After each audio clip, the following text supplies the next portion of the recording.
Next story is, learn to mind your own business, MYOB. While at the grocery store, I was selecting several items from the plant-based food options, things like chicken nuggets, taco meat, and such. An older-ish man looked at my cart, looked at me, wrinkled his nose, and said, "If you want chicken nuggets so bad, why don't you just buy the real ones instead of this fake crap?"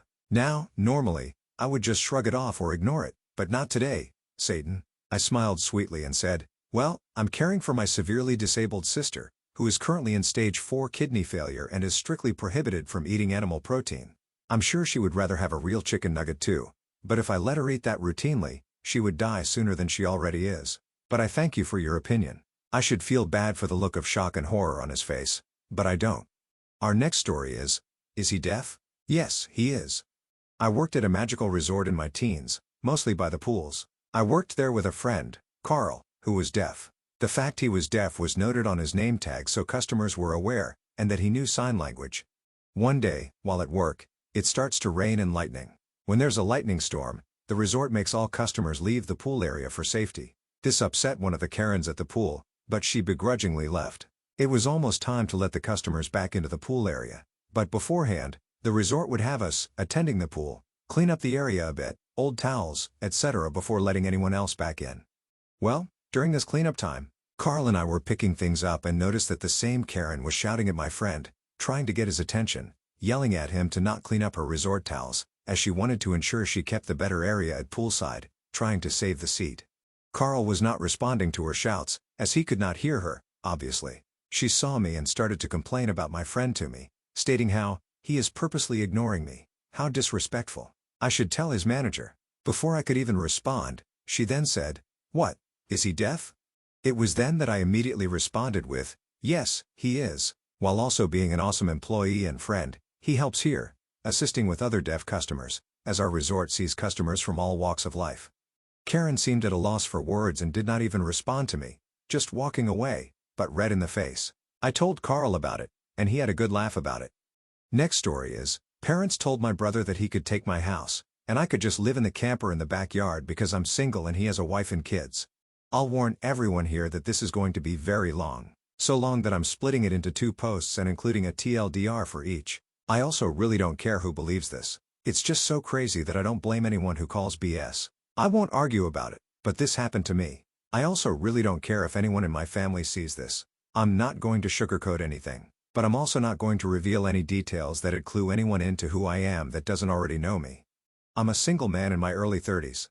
I've got a brother who's 29, and he's already got 4 kids now. He had his first at 22, and the second followed a year later. Then the third 2 years after that, and the fourth is the most recently born a couple of months ago. His wife, my Sil, and I do not get along as she always likes to try and get a rise out of me by acting superior. Then she turns into an extreme self-victimizing drama queen if I retaliate against her in any way. She can cry in an instant and can put on an extremely convincing show to get sympathy from just about anyone. My parents and brother absolutely adore her, even though they know exactly how she really is and just don't care. She's very good looking, I'll give her that, but she's so awful that I could never be attracted to her. She also refuses to get any sort of job, even though she has a college degree, and my mother willingly helps with the kids all day.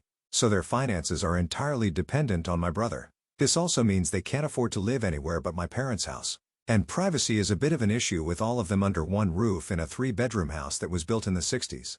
Growing up, my younger brother was also the obvious favorite. We're 3 years apart in age, but he developed a superiority complex because I was badly punished if I retaliated against his antics in any way back then. It was obvious my parents cared for him a lot more because he got the lion's share of everything unless people called them out on it, which did happen a fair bit by other members of the family. Which is why my parents packed us all up and moved us about 150 miles away from them, so they generally only saw us on holidays since it was a 3-hour drive. My brother got physically abusive toward me on a number of occasions, flirted relentlessly with my first girlfriend to the point she broke up with me, and laughed at any misfortune I had. And my parents just told me to suck it up whenever I was upset about it. I only got equal treatment when my parents wanted to keep up appearances. I admit it was rather funny to see the looks on their faces whenever they had to treat me equally to my brother on birthdays and Christmas because other people were present. We had relatives that were very nosy and loved gossiping drama, so my parents did their best to hide what was really going on and threatened to take all my stuff away if I didn't keep my mouth shut. If anything, it just made my parents celebrate more when I turned 18 and moved out because it meant they no longer had to provide for me. I wasn't even done with high school yet when I moved out.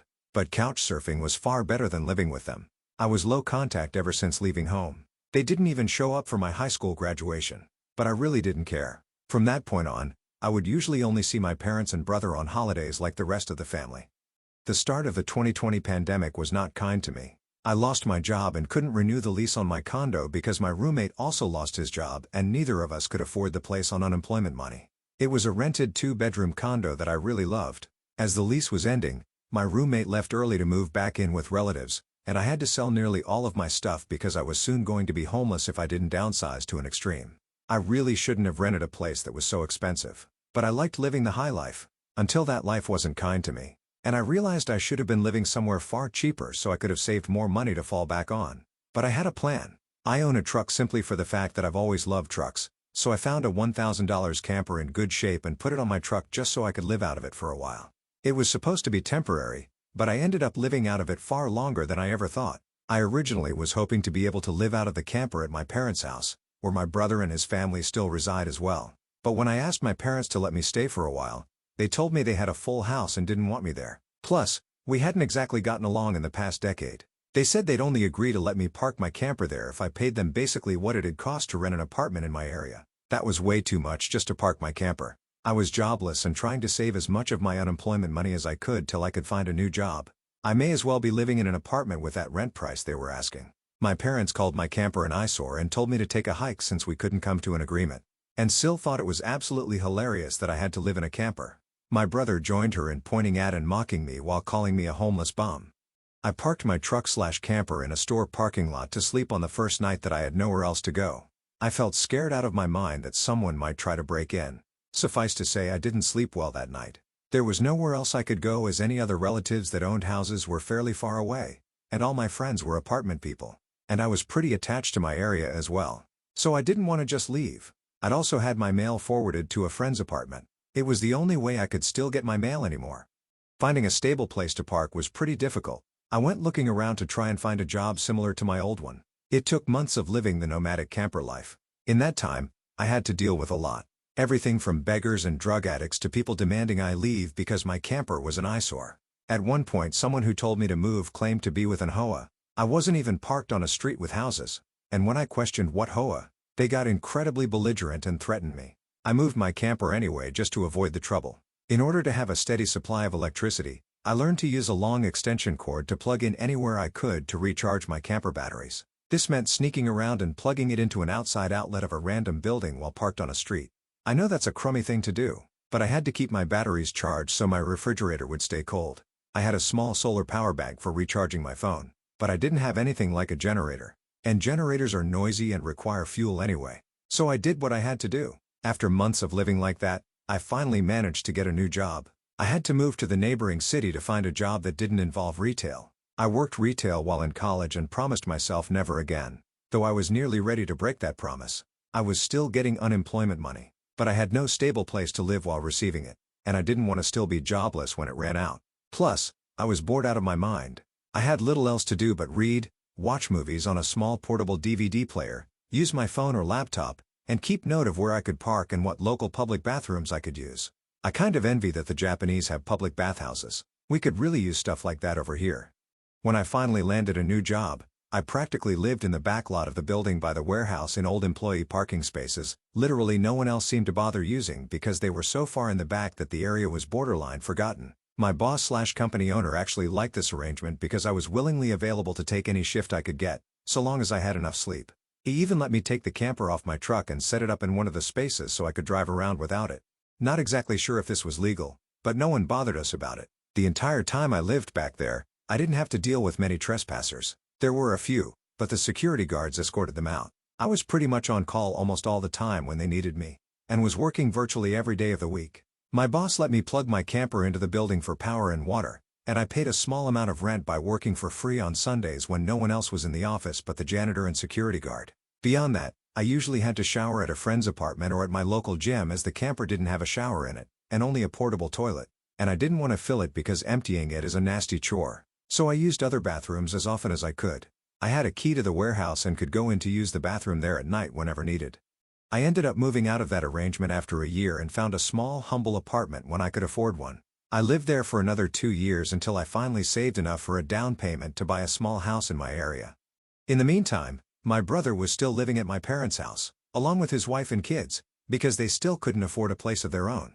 I didn't ask to be involved with them because it was painfully obvious to me that nothing had changed. They were just living off my parents because they couldn't be bothered to get their act together, and my parents were still helping them by paying for everything and allowing them to act like spoiled children. It made me mad because I hated seeing my brother and his wife treating my parents as their personal ATM, and I hated how my parents were enabling them. So I kept my distance.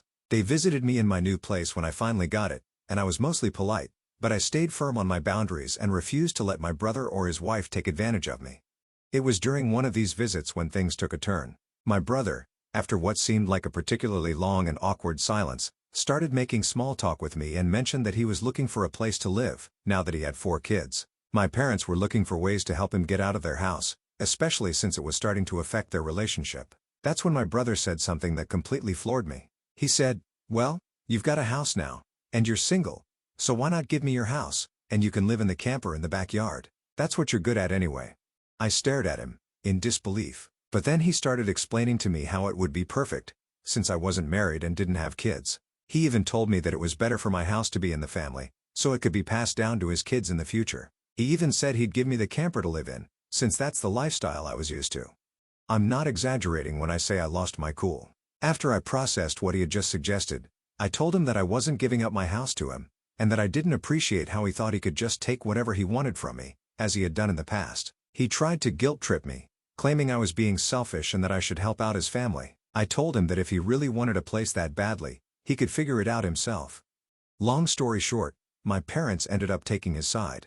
They told me I was being unreasonable, and that my brother had a wife and kids to provide for, while I was just living alone. My mom said it was family duty for me to step up and offer him my house. I couldn't believe it.